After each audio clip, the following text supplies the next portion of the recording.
Okay, so when I left off with the last video, it was like November the 19th, November the 20th. So, just a recap. My husband passed away from COVID in December 2020, and so I've kind of been hiding out and not really talking, and not really talking to, well, not really talking. I would say not really being myself, I guess, and hiding from the world, and just it's just been a mess, and I'll tell you about all those things eventually. But so now it's about November the 20th, and this should have been a Thursday, I believe. And so my husband was at Miami Valley Hospital. He gotten admitted around November the 1st. So they end up letting me come in and say hi to him, and hug him and everything else that I could do. So I kind of spent about 2 or 3 days with him. He was kind of in a medically induced coma. They had him paralyzed, and I guess this was to let his lungs rest. So it had been about 2 weeks, 2 or 3 weeks at this point in time. And so, the last video I talked about the shock of actually seeing him, and I hadn't seen him, in over 20 days, so I didn't realize how bad he was. And when I tell you it was bad, it was bad, and I won't get into too many details because our baby watches this channel. But, I would go there and spend 8 or 9 hours, and then come home and sleep for a couple hours, take a shower, then go back because our children were still away, because I was quarantining because he gave me COVID as well. So I would say I don't know how I felt then. I guess I was scared, but then I don't know. It's like you feel all these different emotions, and you like, okay, am I happy? Am I sad? Do I want some peanuts? Some ice cream? It's like a steak. So you all over the place. You just don't really know what to do mentally, physically, or emotionally. And so, I went home. I was like, okay, I'm going to probably take a little break, and just try to force myself to get some sleep, even if I had to take, a pill. But during this time, this week, I had contacted my doctor, and I was like, listen, all this stuff is going on. I really need some help. I'm not sleeping. Can you send me some melatonin? And she did that to try to help me sleep. And so Sunday, they called me. And they said, listen, there is absolutely nothing more we can do for your husband. And it's like the shock. You're like, yeah, okay. I don't think they're talking to me. I think they're talking to another Miss Cooper. Maybe, something happened. They dialed the wrong number.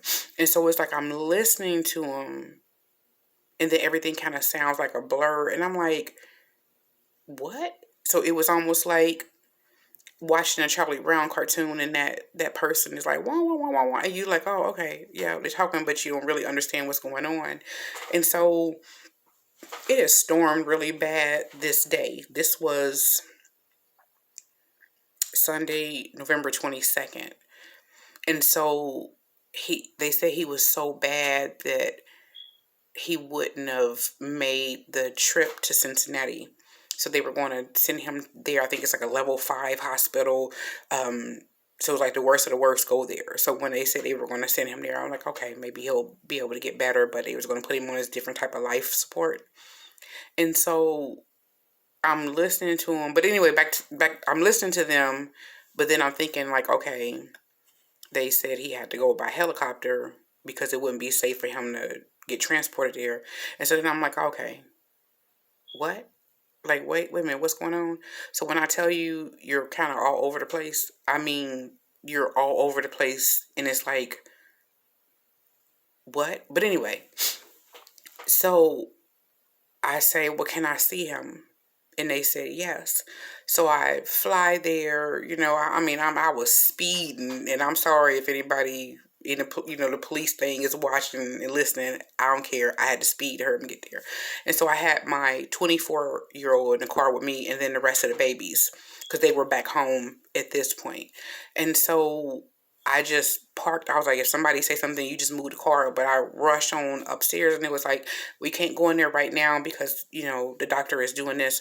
So they had to kind of perform this emergency um, bedside operation to get him hooked up to this life support, and it's called ECMO, and it's ECMO, and it's like I'll get the abbreviation. I'll probably put it in the comments or whatever, what it means, but it's like basically it's breathing for you and it's pumping your heart for you. This is how bad he was. And so I eventually got a chance to go in there, and it was just blood everywhere. And I'm just crying all over the place, and I was like, okay, I'm getting ready to lose my mind. And, 5, 4, okay, 3, 2, I'm kind of getting there. And then a doctor touched me on my shoulder, and he was like, this is the best of the best place that they're going to send him. They're going to make sure he's okay. They're going to try to take care of him. And he was like, I don't know what the outcome is going to be, but I'm telling you, no one is not going to do their best to keep him alive. And he was like, you can see all of these nurses and all these doctors here. This is a special person that operates the ECMO machine, and he's going to be right by your husband's side. And so I'm like, okay, so I'm trying to pay attention to what they were saying, but then I was kind of lost. Like it just did something to me to kind of see him with extra tubes coming out of him, and um, like his chest wasn't moving up and down. And I'll go into details about what else was going on with him that led us to him having to go to Cincinnati. And so, like, I'm just sitting there just crying, like, I don't know what to do. And it's like, I don't have a medical degree, yet I have to make all these medical decisions for him. It was just too much at that point in time. Like, it was just too much. And so I was like crying, but then I was like, which door are y'all going out so we can watch the helicopter, well, not the helicopter, I'm sorry, the ambulance take him off, because it had stormed bad, like I said before. So it was foggy. They couldn't see. They had to cancel his meta flight. And so, or medevac, or whatever it's called.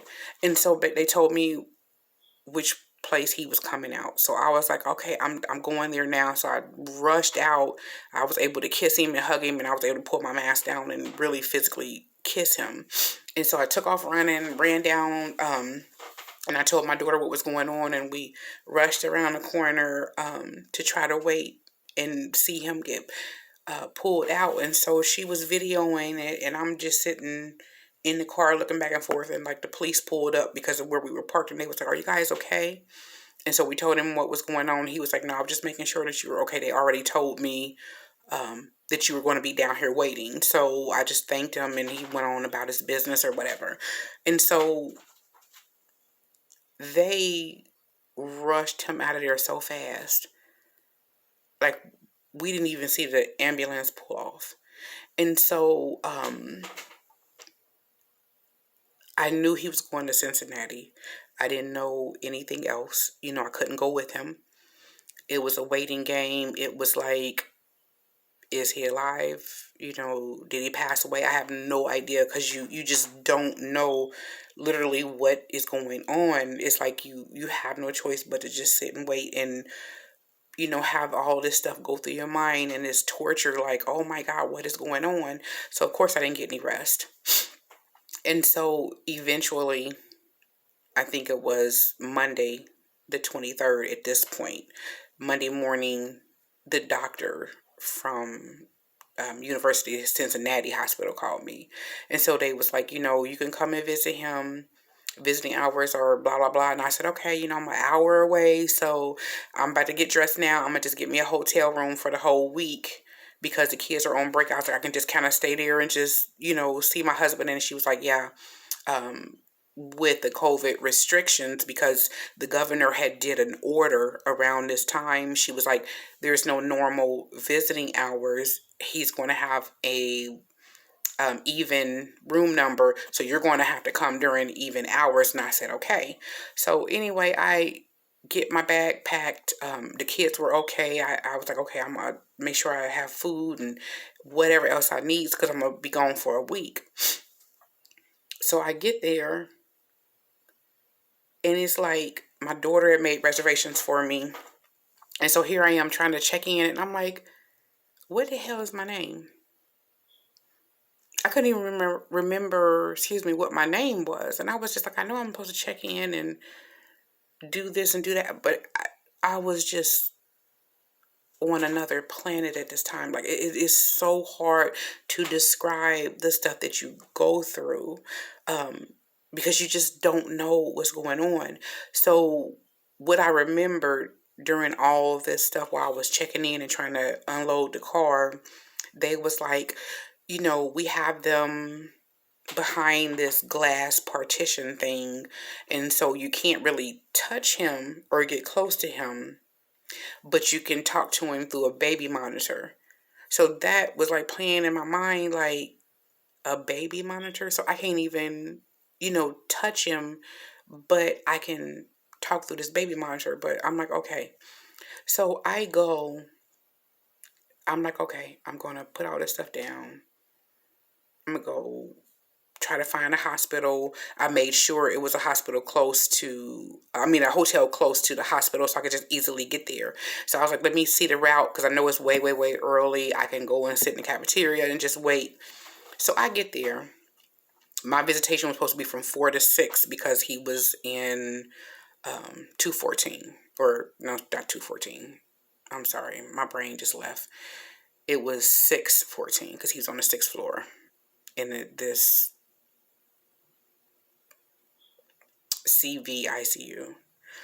So, you get checked in, they checking your temperature and asking you all these questions and blah, blah, blah. Have you been exposed? And, have you had a test done recently? And, so you answering all this stuff. And I'm like, oh my God, just shut up and let me get up here to this room.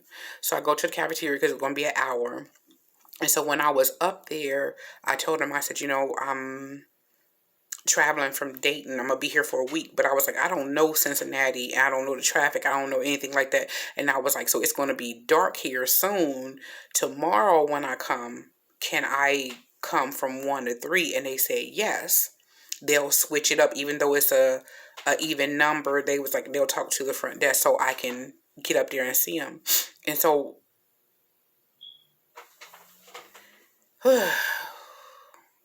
sitting in a chair and watching through this glass door, just it's a sadness and a loneliness and a separation type of thing that it's hard for you to put into words. Like, it is so horrible to just sit and watch and be helpless.